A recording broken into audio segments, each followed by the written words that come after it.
Tonight, a 22-year-old son, husband, officer, and friend was killed because he did what we asked him to do. Countless officers lined the halls of this hallway after carrying him in and grieve for their brother, while praying with everything they have for the other. I am struggling to find the words to express the tragedy we are enduring. We're mourning and we're angry. The NYPD, New York City, all of us. As I stand here in Harlem Hospital tonight, a New York City police officer has lost his life, murdered, and another one is fighting for his life to survive. The pain their families are experiencing is not something anyone can put into words. The three officers who arrived at that scene were doing their job. They came to answer a call for service, what countless officers do every single day. They were listening to a mother who called needing help for her son. And as the officers were compassionately trying to provide aid to a 47-year-old man, he suddenly, without warning, opened fire on them.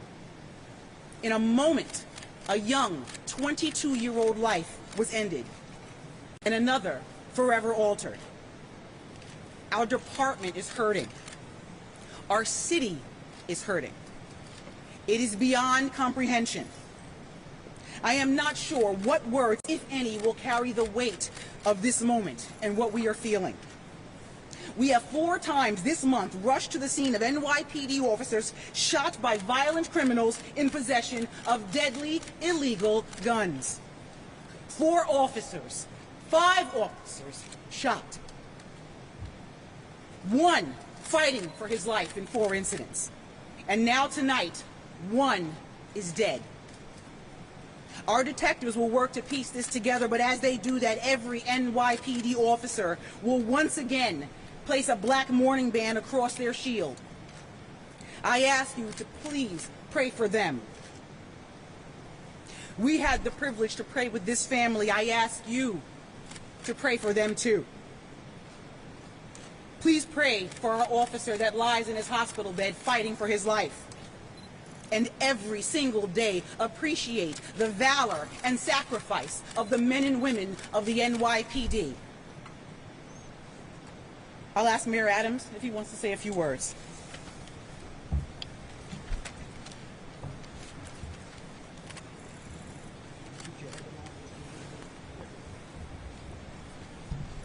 Normally, when we do briefings like this, it's just the police officials who stand at this podium. I did not want that tonight. I wanted everyone to be in this same room. I wanted everyone to be here to understand.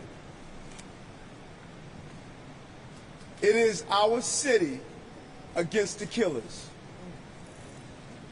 It is our city against the killers. This was just not an attack on 3 brave officers. This was an attack on the city of New York. And it's an attack on the children and families of this city. And we are not going to win this battle by dividing lines between us. We must save this city together. That is what we must do.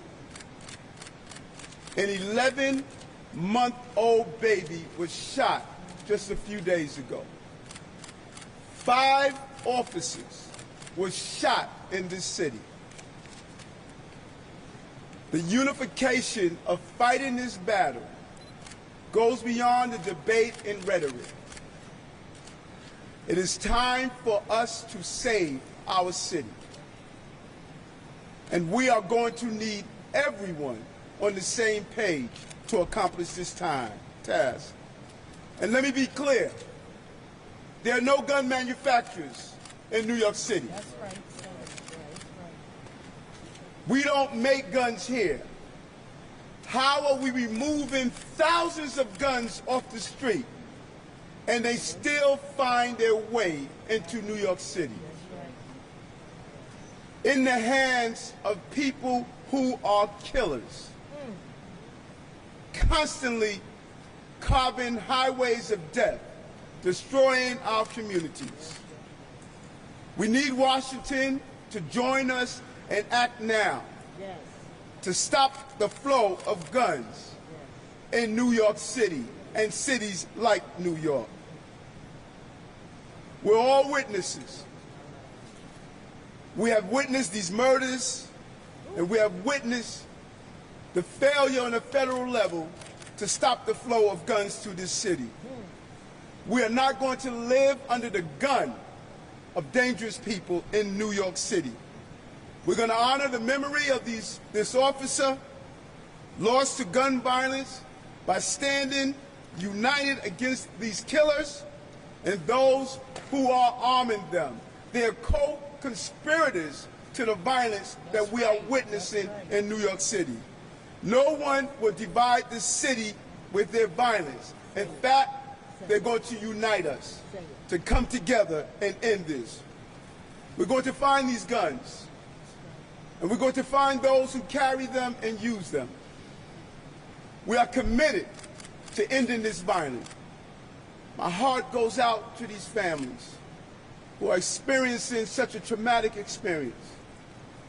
I go back to the days of thinking of Robert Venable, my close colleague who died in the line of duty.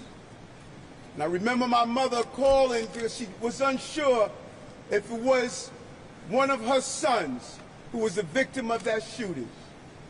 And even after she heard it was not Bernard or Eric, she still had to hold her breath because she knew one of our brother officers was slain. And right now, every mother in this city feels the loss that this family is experiencing. We must commit ourselves to stop the debate and the dialogue and come together and realize a gun on our street is a threat to our safety. That's right. And we must do everything possible to remove that gun. And Commissioner, I thank you. I know how painful this is for you right now. And I thank these men and women who wore that uniform, wear the uniform that I wore. And countless number of times we had to go to hospitals and visit loved ones. We had to knock on doors and tell family members they lost their family to gun violence. And now you have to do it with one of your own. But I'm going to ask you something. No matter how painful this moment is, don't give up on these people in this city. Don't give up. Don't feel as though that they don't want you to do your job. Twitter and Instagram and social media, they're not the people you're protecting. They want you here to do your job. No matter who's the mayor, no matter who's the governor, no matter who's the elected official, you have done your job, and let's continue to do so. Let's protect the people of this city and not allow anger to get in our way of protecting those who are living with this violence every day. We are going to protect our city. That's our promise and commitment. It's a painful moment for us. Every time the commissioner and I had to visit a hospital, from January 1st, seeing an officer shot in the head, seeing an officer shot in the leg, on Staten Island, responding to a domestic dispute. It's a painful moment.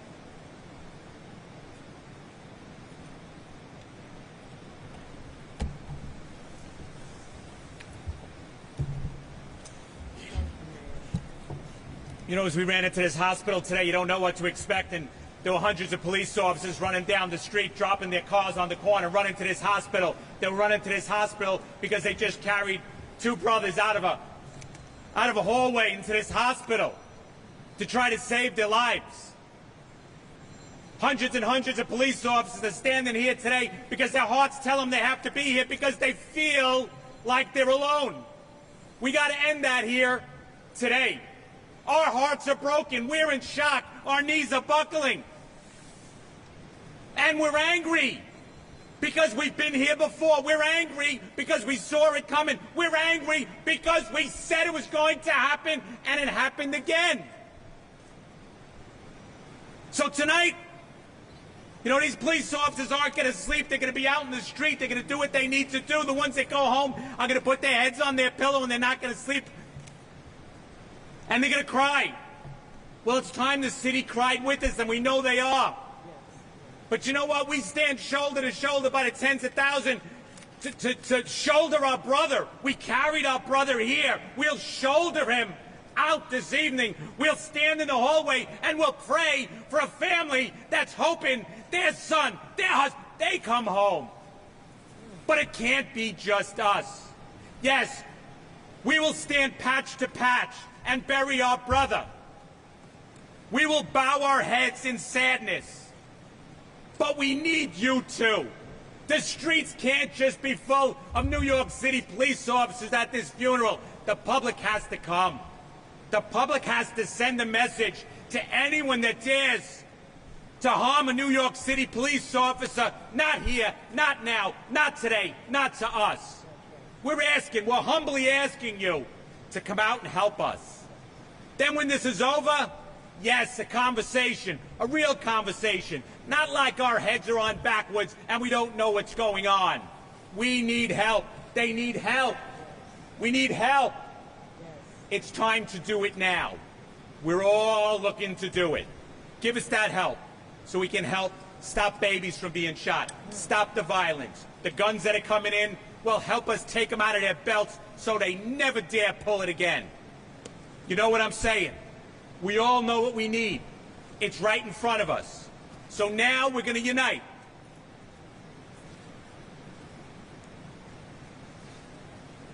And we're going to carry a New York City police officer out of this hospital, and we're going to salute the best we can. We're going to do the best we can, and we're going to line the church in front of that church, synagogue, mosque, and do the best we can. But after that, conversation that's real.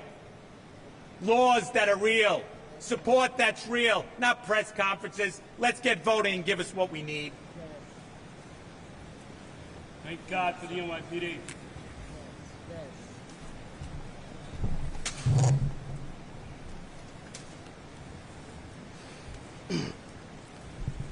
Good evening. It's just a horrific day for the New York City and the NYPD, you know, and I just want to, you know, pray for the officer who's lost his life, the officer who's fighting for his life, and for the two families, you know, please, and for these officers who are out there doing the job every day. So I'm just going to walk you through the investigation.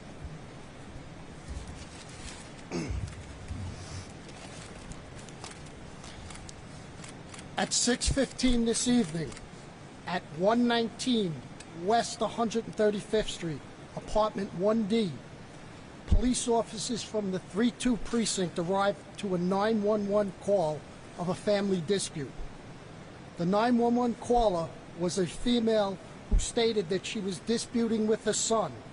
She mentioned no injuries and no weapons. Upon entering the apartment, the officers were met by that female caller and her son. After a brief conversation, the officers were informed that her other son, whom she was disputing with, was in the back bedroom.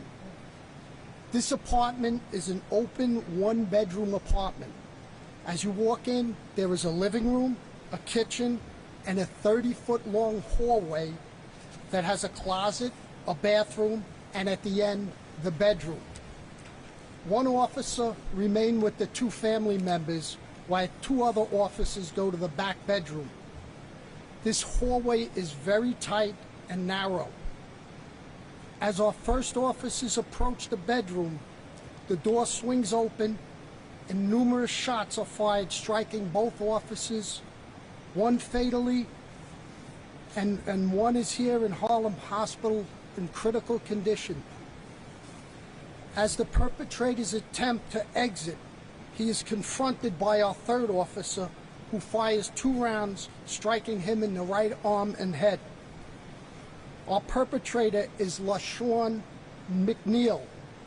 He's a male, 47 years old. He has 1 prior arrest in New York City for a felony conviction of narcotics in 2003, in which he is on probation for. He has 4 arrests outside of New York City, 1 in South Carolina for an unlawful possession of a weapon in 1998, 1 for an assault on a police officer in Pennsylvania in 2002, a felony drug in 2003, and a misdemeanor narcotics in 2003 in Pennsylvania.